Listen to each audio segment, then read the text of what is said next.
Oh, and wanted to ask you, Sheikh Al-Bashir, I saw a thing on the internet about imagination, and I was wondering if you had anything you wanted to say about what about the nature of imagination.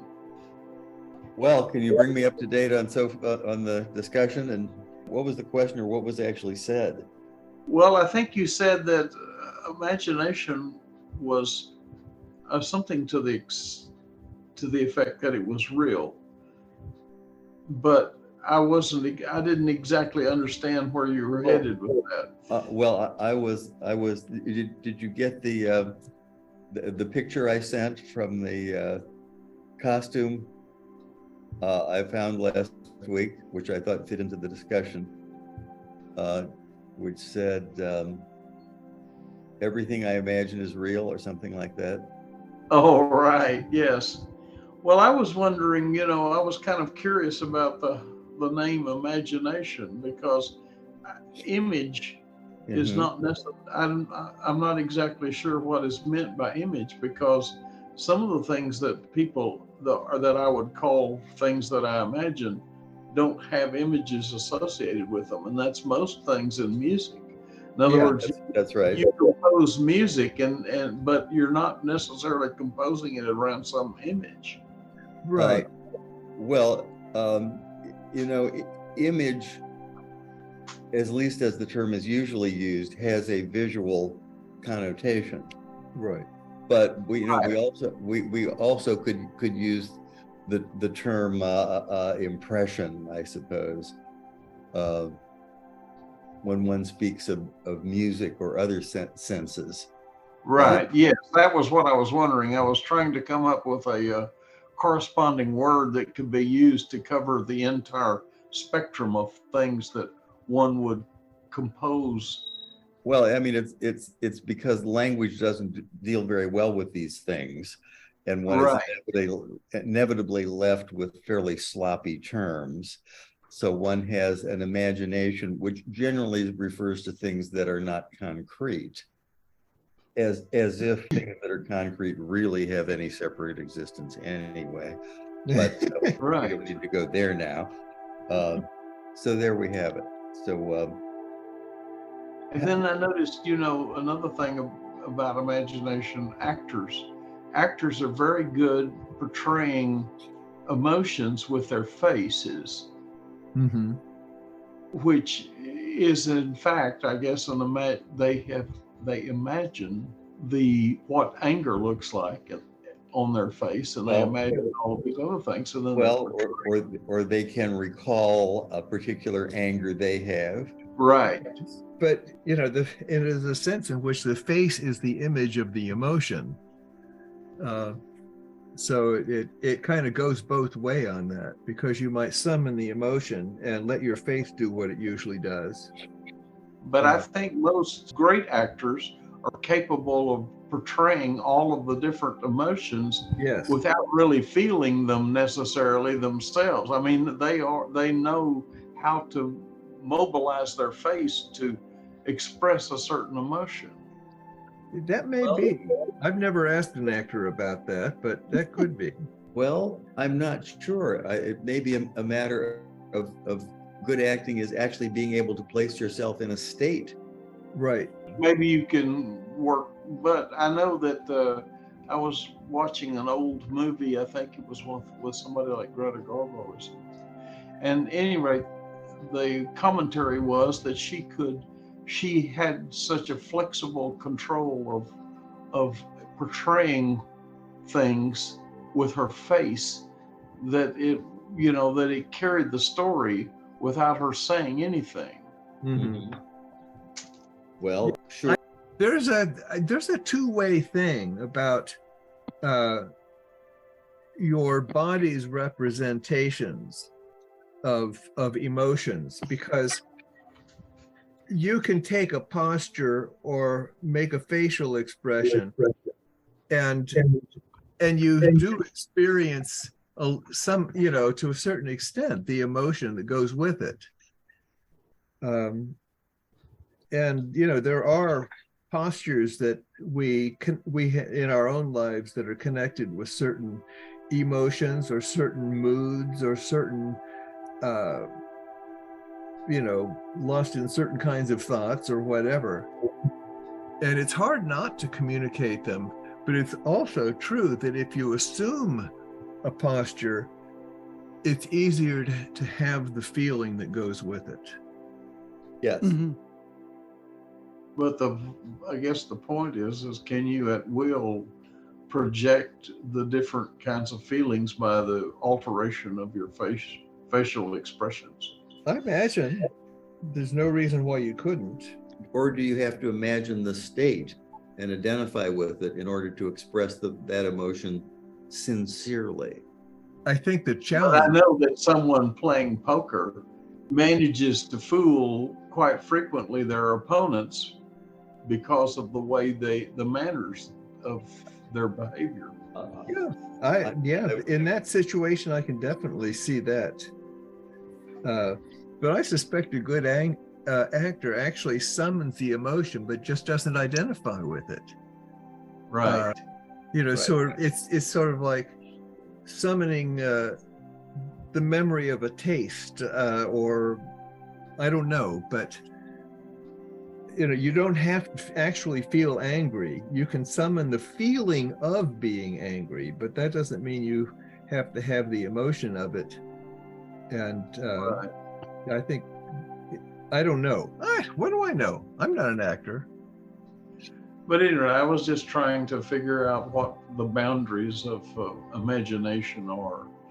And it seems to be very closely connected with all of the different feelings and attitudes and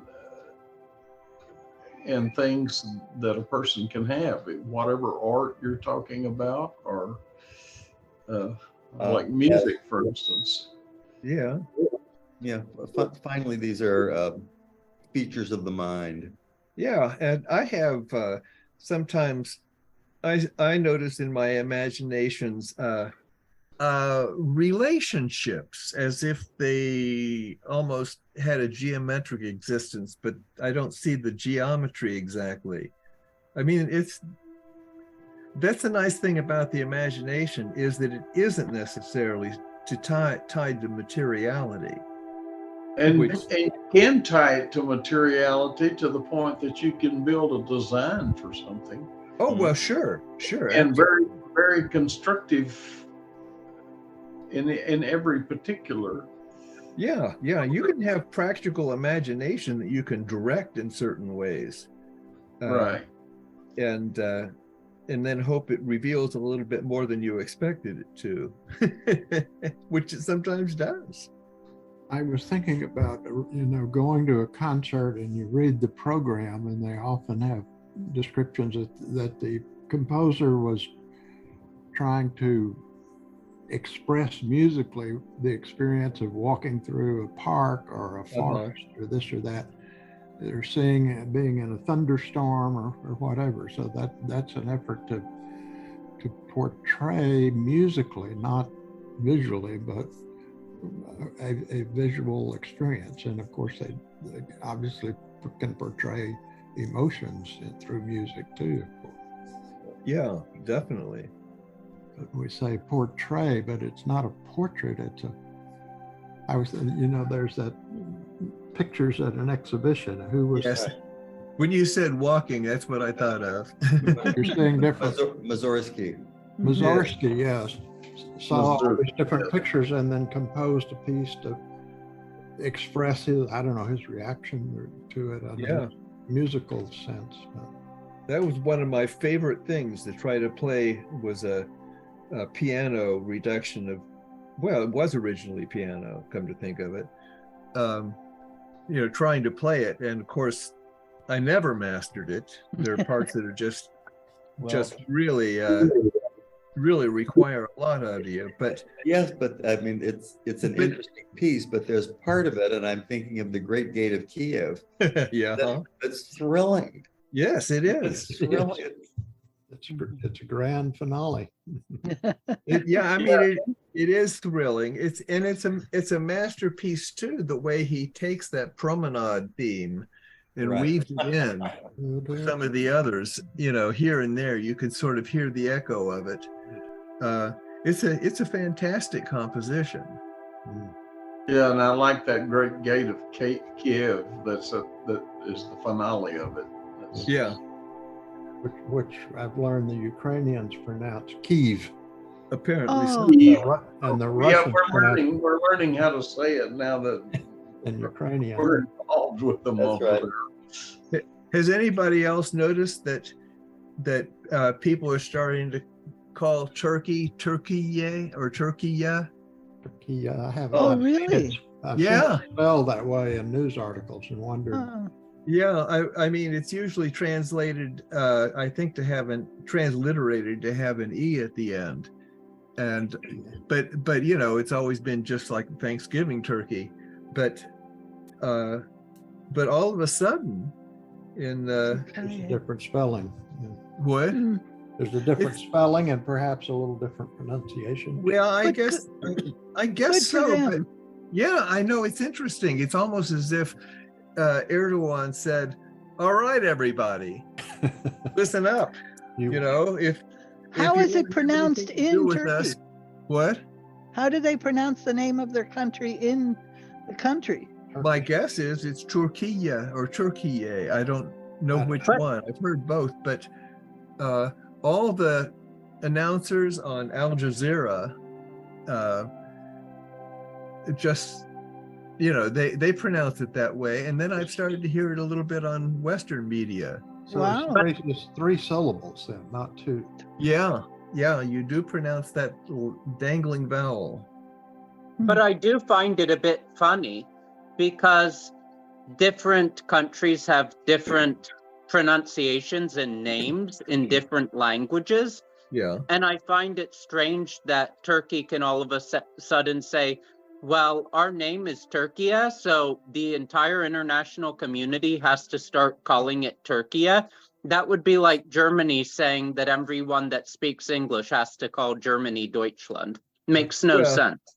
Well, yeah, I mean, it Right. doesn't make sense, for some world leader to insist upon it all across the world. I don't know how it. Well, it's also not true that Germany or Deutschland has a connotation with a particularly stupid bird. And that's the problem. Well, yeah. I mean, that it's considered a stupid bird. It isn't a stupid bird, but it has that reputation. Wait a minute, which word is this? German. Turkeys. Apparently I looked in my German dictionary and there's no Germany in it. Yeah. Right. Really an English word, huh? Yeah. Yeah, it's Berta, the name of the general who defeated them, Germanicus. Are you asking which bird? Yes. The turkey. Oh, we're back from Germany here now. the domestic turkey, I've heard, is really pretty clueless. Yes, Wild turkey, not so much. right. The wild turkeys are very observant. Most wild things are that way. Yeah, they have. But I mean, in our common language, we speak of something negative as being a real turkey. Sometimes, yeah. Well, I don't see Greece saying that everyone has to call Greece Helena, No. even though there's the negative connotation of, something being too greasy.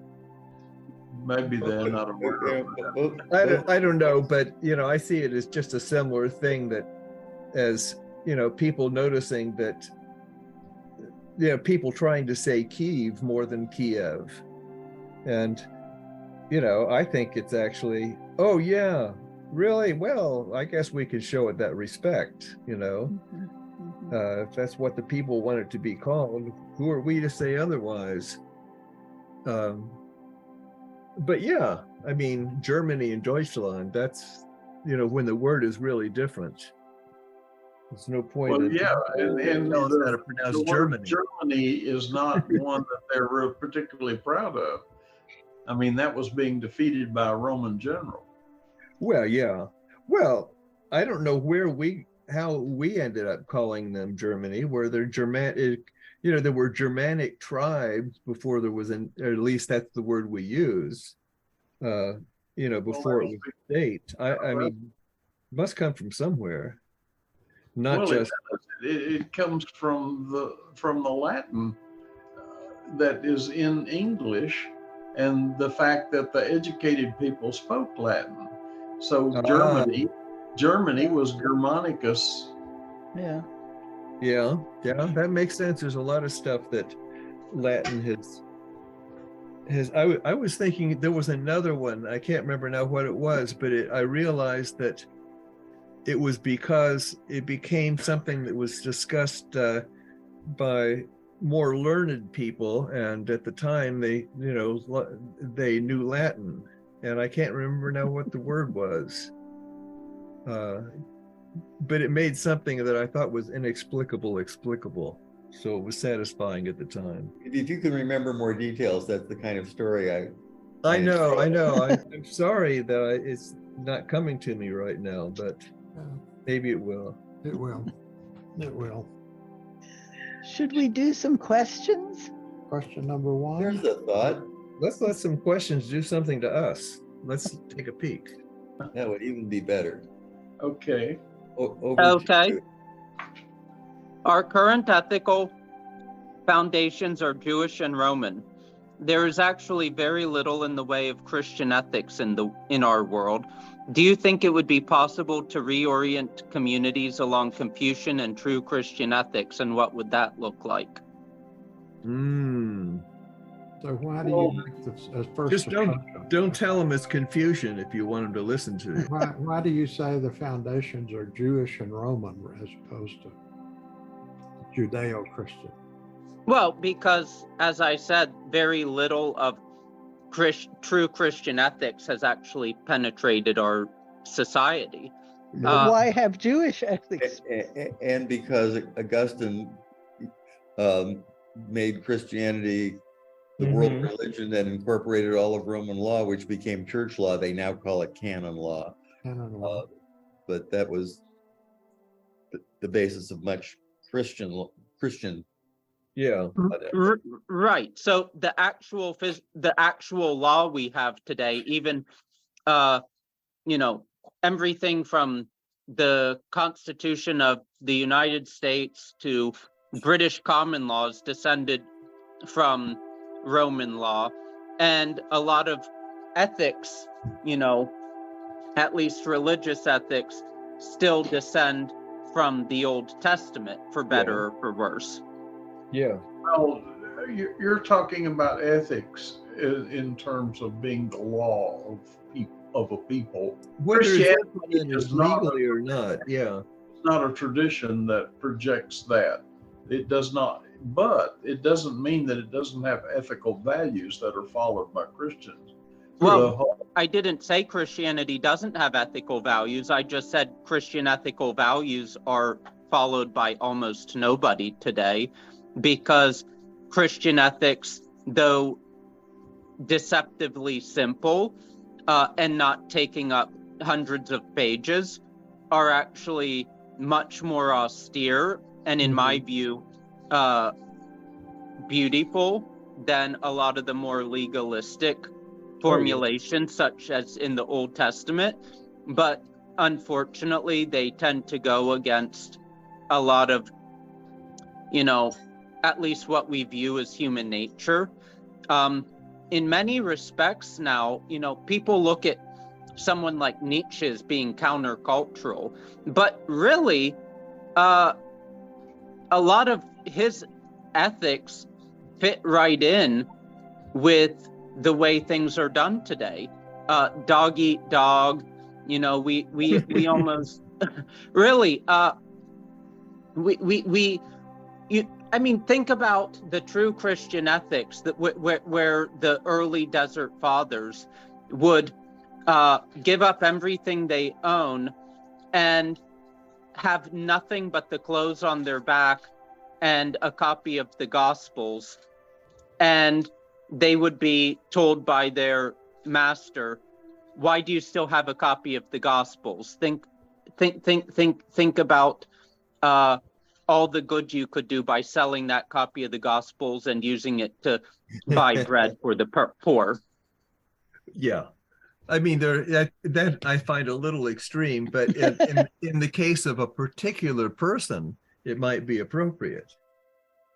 I don't find that to be the case with the Eastern Church, but at any Not rate, as much. Yes.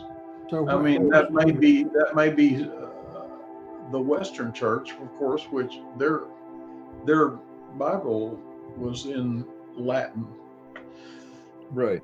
Well, the Eastern Church didn't suffer the so much of the influence of Rome. They got away just in time. Right. But so I know that for most of the people, they certainly do honor the gospel. They have it every Sunday in their liturgy. Oh yeah. In fact, you can go through their liturgy and there's hardly anything in the liturgy that doesn't come out of the gospel, or vice versa. What was in the liturgy went into the gospel. Right. There's a gospel reading. That's part of the liturgy, but there's a lot of stuff that is enacted or acted out or performed in a liturgy that really does come from the New Testament. Right, and that's amazing. Sermon on the Mount, which most Christians believe. I mean, they are very definitely believers in the Sermon on the Mount. And that's amazing for 2 hours a week. But for the other 6 days and 22 hours, I don't generally see people turning the other cheek. No. Certainly in this country, if there was a true Christian ethics and people were really pro-life, they would be anti-war and anti-death penalty. Sure. Yeah, pro-life is a political gimmick, today.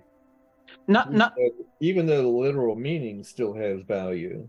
Not to mention every single thing from the Jewish scriptures that, has very little relevance today, that's legalistic and pulls us away from the divine, tends to be, viewed highly and enacted, whereas the more important things like, prohibitions on usury, combine the prohibition on usury with, Jesus overturning the moneylender's table, and then we might be getting somewhere. Yeah, that's true. That is an unfortunate oversight.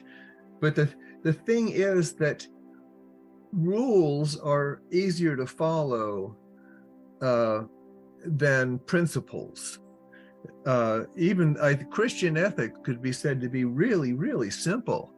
Yeah. Yes. Unfortunately, that doesn't make it easy to implement. And one reason I mentioned Confucianism is because the foundations of Confucianism are 4 texts, 4 books that combined are maybe only the size of, the 5 books of Moses.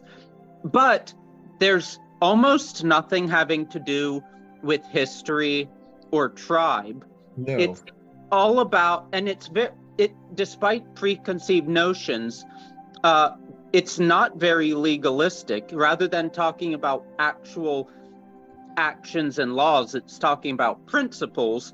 And there's very much a focus on saying what one means and precision in terminology. And in a time and place in where nothing that's said is meant, and and on the news, you're constantly bombarded with things that are the opposite of what they actually mean. I think we could actually really, we need an injection of Confucianism. Well, is primarily about the governance of the state. And it's the succession of the authority from the emperor down through all of the different portions of the government. it's not a spiritual path as is such as Buddhism, to the extent that Buddhism is, or Taoism. Yes. That's not true. There are Confucian texts dealing with the law and governments, but there's also one of the 4 canonical books called the Unwobbling Pivot, which is a mystical treatise that rivals anything in Plotinus. Yeah. Well, I haven't read that. They probably don't publish a lot of copies, but I remember Unwobbling Pivot? Yes, the Unwobbling Pivot. the motionless center. Yes. Yes. I remember there was some conference or something that I don't know if I went to or if just Sayyid Hussein went to, but he commented about the panel having a Confucian on it, and how underrated Confucianism was, and how much this person had to say, and things like that that people didn't take it seriously as a spiritual teaching, but that it should be taken seriously. It should be, and it actually was taken seriously as a spiritual teaching prior to the Chinese Revolution. Yes, right. Yeah. There was innumerable treatises written by different people within the hierarchy of the state, that everything on what poetry should be like, on everything on what painting should be like, and so on and so forth. So it covered all manner of things, and a person, in order to become a part of the Chinese state, had to in fact get educated up to a certain level on Confucian Sure, makes sense. dialectics. And that's true. Yeah. They don't, yet culture needs things like that. I think Confucianism is, or Confucius's writings, is a little bit easier to accept as being on a practical level, or being about, what you do and things like that. But it's a little bit more like a practical Taoism. Like a practical what? Taoism. Okay. It's, I don't know. Confucian stuff was good. I like Lao Tzu a lot better, I think. Yes. Well, that is at a much more elevated level. Confucianism is primarily about governance. Yeah, but and that's what it was used for. But I believe he was expressing certain principles by putting them in that language. Right. Exactly. In other words, yeah, because the idea, as in Taoism, that if there's harmony in the king's family, there's harmony in the country, or things like that. That there were certain principles that he was describing more in terms of their implementation. Well, there for over 1,000 years was an intermingling of the 3 traditions. Chinese Buddhism, Confucianism, and Taoism, particularly the indigenous traditions of Taoism and Confucianism. And you would have, let's say, someone like Wang Bi, commenting both on the Zhuangzi, which is, one of the most important Taoist texts, but also commenting upon the Mengzi or Mencius, one of the most important Confucian texts.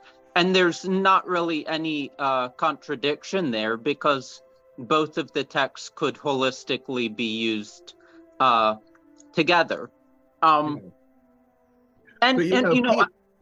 ahead. Go ahead. I was going to say, but people like to know what to do, and And I think, you know, Taoism and Christian ethics are really, really simple, but that doesn't make them easy. But if you have behavior spelled out, you know that you can either do it or not do it. So there's a place for both, but you need to keep the baby in the bathwater. Right, and you know, it would be, yeah, go ahead. Is it the purpose of religion to order societies? No. Well, but It's function that way. They seem to do that a lot. It's the purpose to order souls, and the souls of you know, good people will order society. Will construct organizations and buildings and things like that. Well, I know that most Confucians were very much in agreement that Confucianism had the right to order the society. In other words, those who believed in it. But I think you'll find many religions taking that attitude. Yes. But I think Confucius used the descriptions from, you know, from the world to illustrate the principles. And if that's in that case, there's no great violence to be done to the principles if you really just sort of follow them. But you know, the purpose of shaping and changing or maintaining forms of culture or of religion should be in order to make it easier for the soul to live the truth. You know, it's not an end in itself. The goal is holiness. Yes, that's. Well, you have different levels within the level that is normally expressed by Confucianism is in fact the observance of the will of heaven. Yeah. As far as how the country will be ruled and so on and so forth, and what parents ought to have their relationship to their children and their children's relationship to them. It was a model for how persons should behave, and where authority came from, and so on and so forth. And that, and whereas Buddhism is more about spiritual paths. Yeah.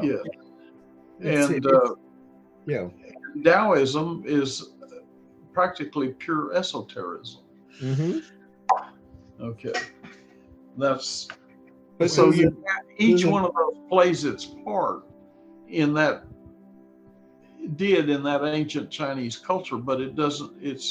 But they have their division points and their separations. Well, yeah, but there's no point. There's no reason. An exotericism ought to give you an inkling of the esoteric, and certainly not be opposed to it. Well, it's like saying that, you know, Christianity could have done without the message given by Christ. They could have just relied on something like Meister Eckhart. Yeah, well, except without Christ, you wouldn't have Meister Eckhart.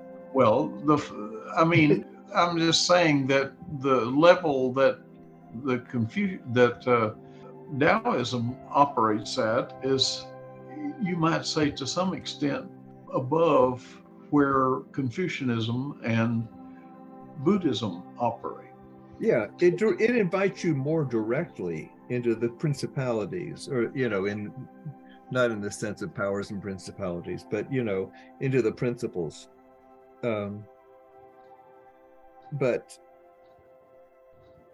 I don't know. I mean, it's a little bit like, if you adopt a certain posture, you may find it easier to have a certain internal attitude according to your external attitude.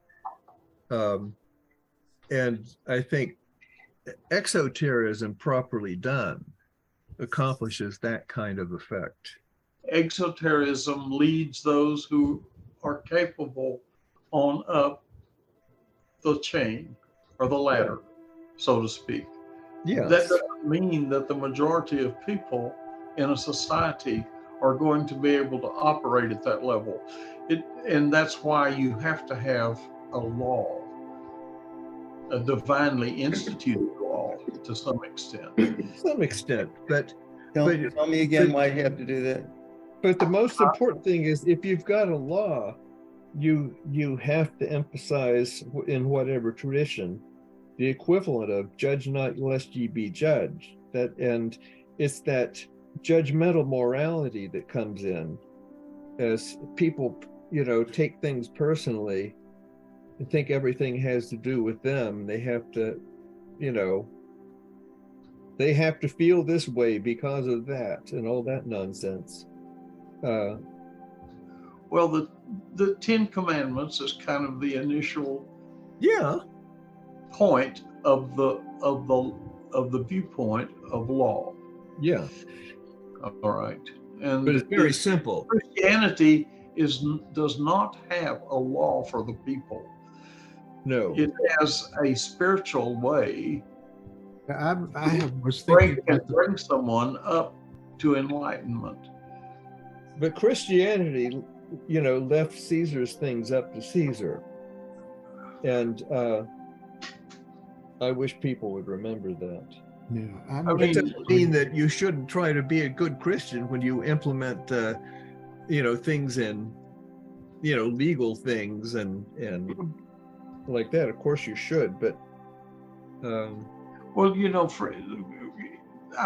to characterize the three monotheistic traditions of the West, Judaism is a tradition of the law. Yeah.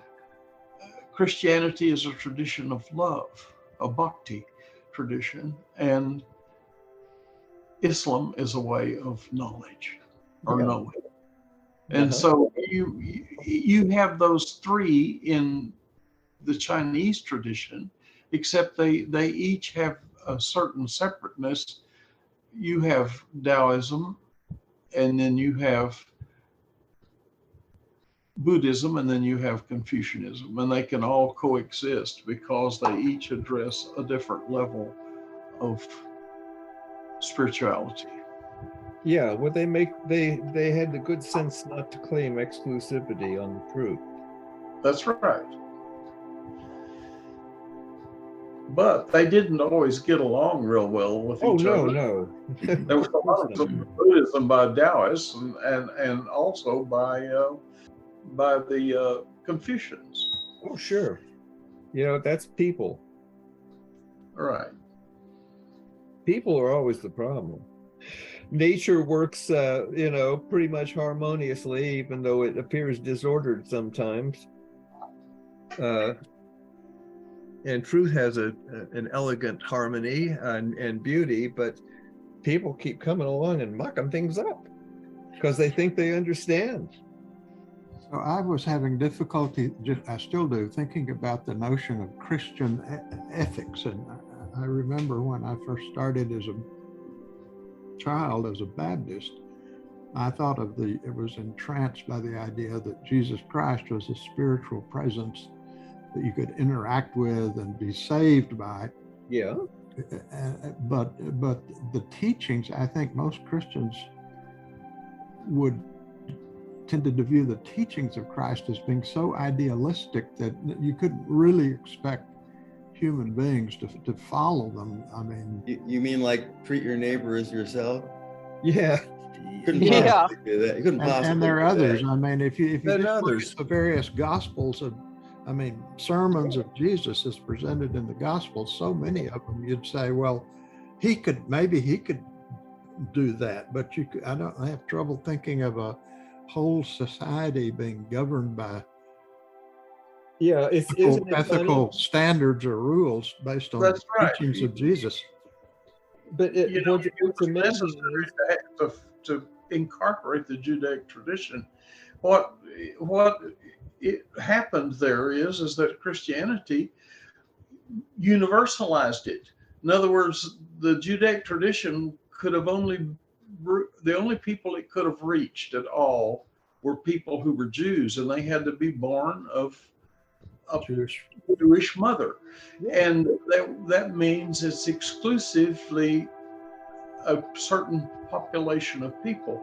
Whereas Christianity, by incorporating the Old Testament into the Bible, and also by, you might say, reflecting what parts of it were universal and what parts of it were particular to the Jewish people, it in fact made the Jewish law much more capable of being spread across the world. I do think that it was a mistake to incorporate the Old Testament.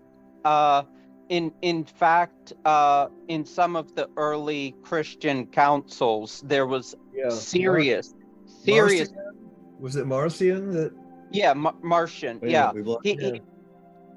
there were some serious debates over whether or not to include it, and the dominant theological position was actually to not include it, that Christianity abrogated the Old Testament, but the position of not the spiritual head of the church, but the physical head of the church, i.e. the emperor at that time, sided against it for obvious reasons, because any kind of temporal emperor would not like the ideas of a true Christian civilization, but they would much prefer a law-bound, legalistic interpretation of things. So it's not so cut and dry as it might at first seem from our perspective. And if you go back to medieval Christianity, to some of the Thomistic thinkers, wow, they almost seem ancient and modern at the same time in a really refreshing way, like the Hugh and Richard of St. Victor. Richard of St. Victor wrote this marvelous mystical text called The 4 Degrees of Violent Love. He said that love itself, that Christianity implored people to violently love.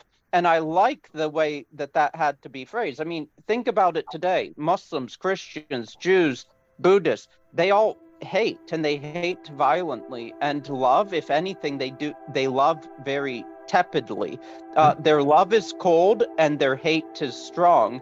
And, for Victor, he said, no, you cannot be a Christian so long as you have an ounce of hate in your body. And you cannot be a Christian unless you love even your worst enemy violently. Yeah. Well, and that notion of violence also has its place in terms of the killing of the lower soul, as it were. Yes. It's violence implies the kind of intensity that goes with all thy heart, soul, and mind, and strength. Anyway, yeah. I personally, intensity. when I walk into an Orthodox church and I think about the different prophets and saints who are on the walls as saints, like Saint Elias, and so on and so forth, that is very much a part of the Eastern Church. Yeah. And that is not, I think, a mistake. No, it's not a mistake. But I think it's the, the term violence is problematic, but it implies a kind of intensity and wholeheartedness, even though violence doesn't often have a heart, that you do, that in being intense and unconditional about it, you experience your lower self, as it were, has to endure the violence or what it experiences as violence, because the true virtues are counter to a lot of the things. Well, there's very few traditions of this day and time which don't have this same sense of violence with respect to some other tradition. Oh well, yeah, that's the people part. Well, you can't accuse Christianity of it any more than you can any of the others. No, you can't. No, you can't. No. And I don't think ripping the Old Testament out of the gospel, out of the Bible, is going to help matters. Well, there wasn't any reason to throw it out completely, but the problem is that all that stuff that's on the, pretty much the on the side of action and law, on the same level as the message of love that that came with Christianity. It would be all right if you put the Christian love or the Christic teachings at the top, and the more karmic, if you will. That is, after all, why it's the New Testament. Yeah, and there's no reason to throw it away. But I think it should have been a second book and never in the same volume. That there really is a difference between the two, and you can't just say, oh well, I like the Old Testament better than New Testament as a Christian. You have to say that there's wisdom and understanding of our origins, if you wish, in the Old Testament. But the New Testament doesn't consider that necessary, but it is for some on the human level. Well, it's but there's a hierarchy there that got lost. Christianity is not a religion of the law. That's it. What is not? Understand that. What? Wait, start again. Christianity is not a tradition of the law. No, it's not. Judaism is, but Christianity is not. Yeah. But it is also true that human beings and their conditions in this world require a law in order to, you might say, keep them within certain boundaries. Sure. And that's why we do things like write constitutions. Well, and that's why I said don't throw away the Old Testament, but don't let it be the same kind of book as the New Testament. Yeah, if we need a law, let's write a constitution. Yeah, and we might look to the New Testament to the Old Testament for some ideas of implementation and some guidelines. Principles, yes, of course. Yeah. I'm also thinking about the fact that Islam, the Quran, didn't reject Judaism or Christianity, and yes, the stories sort of get retold with a little different details about right. Mary and Jesus and Moses and so forth. Yeah, because they came from the oral tradition. They didn't come from a scripture that had been around for a long time. Yeah, but they were sort of incorporated into the Quran revelation.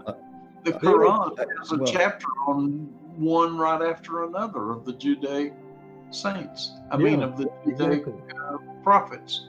Yeah, and Mary too. I don't know that much about current Christianity, but are there Christian groups, sects, churches that are strictly New Testament? That I think don't there are. know. Well, there's a book that is rather hard to find. So I'm actually having it interlibrary loaned from who knows where right now. And it was written by a Polish Catholic theologian in the 60s, and basically he was saying there's nothing wrong with the Old Testament per se. It's a valuable text historically. It's a valuable text for the Jewish people, but it's not valuable here and now for Christianity and for modern society, except as a historical document. And so his idea is we should instead, basically fill in the gaps of the New Testament with certain more mystical texts from the ancient Greek religions and philosophies, because in his view, and again, this is coming from a Polish Catholic priest, that Christianity is not at its heart a Semitic religion, but is actually a Hellenic religion. Yeah, you could make that point. I have sympathy with that attitude. And again, this person was trying to be very clear. It's not meaning this in an anti-Semitic way. He absolutely has all the utmost respect for Judaism. He's just trying to think about how Christianity in the modern world has gone wrong and what can be done to fix it. Yeah. Well, that's what I was saying. Christianity, it's all of the other traditions that have a communistic viewpoint.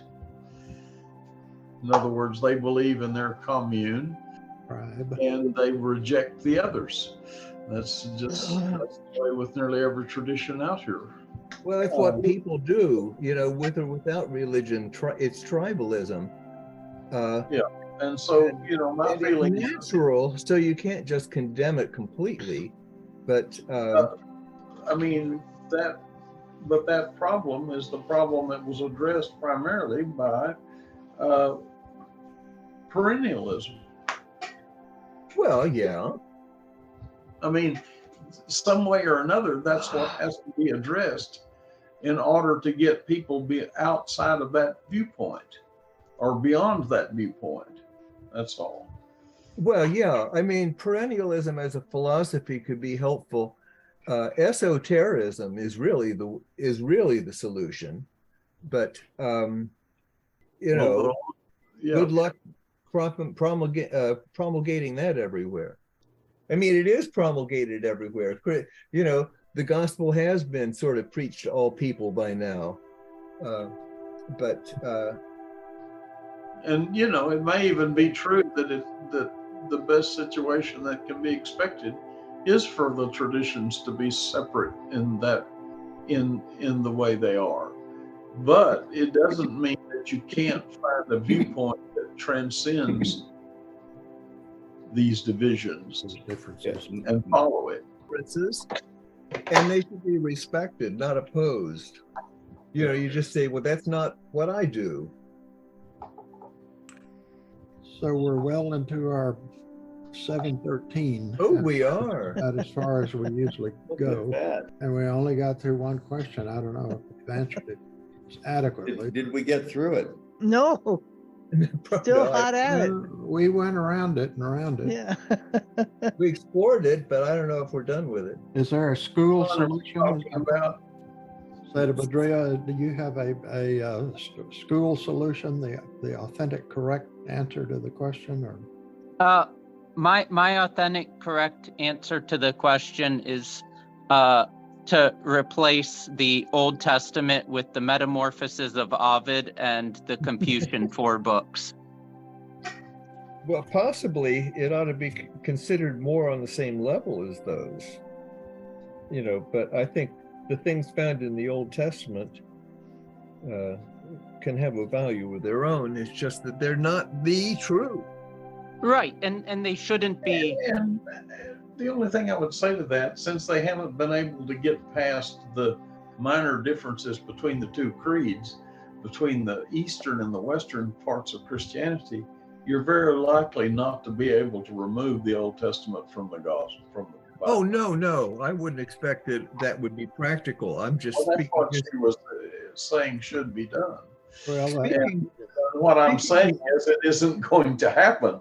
No, it's not. They had their chance to subordinate the Old Testament to the New Testament. And they didn't do it. Now we're stuck. Well, and actually one thing that's interesting, and I mean, this could be a topic for an article for someone, is how actually you can almost, century by century chart the downfall of the Catholic Church from the point at which, people started reading the Bible and becoming more and more focused and interested on the Old Testament. Yeah. So, for instance, prior to the Gutenberg Bible, prior to the Protestant Revolution, people didn't really own Bibles. Catholics did not own Bibles. Catholics did not read Bibles. Their exposure to the texts were through the liturgy, and the liturgy was almost exclusively at that time New Testament. Yeah. But now that the cat's out of the bag, you're not going to put it back. No. Unfortunately, the pearls have already been cast before the swine. Well, you have to put on the question for next week. Is it possible that the six of us or any similar group could restructure the nature of the Christian religion in the next few years? And if so, how? You want to be on the committee, City Daoud, to do that? I don't want any part of it. I think we can put together theoretical reformations here in our discussions, but Implementing them is another. I'll just end by saying, like 15 years ago, I did my own translation of the Quran of select parts based on my rudimentary, at the time, knowledge of Arabic, along with literal translations. I did it into a more poetic version, and then basically liberally cut all of the parts that had anything to do with, let's say, inheritance law and stuff like that, and just kept the more spiritual and mystical parts. And I thought that this was doing a nice service to the religion because it was showcasing the nice parts, but I had to take it down from where I posted it because I was getting numerous death threats. of course. Thomas Jefferson attempted to rewrite portions of the New Testament.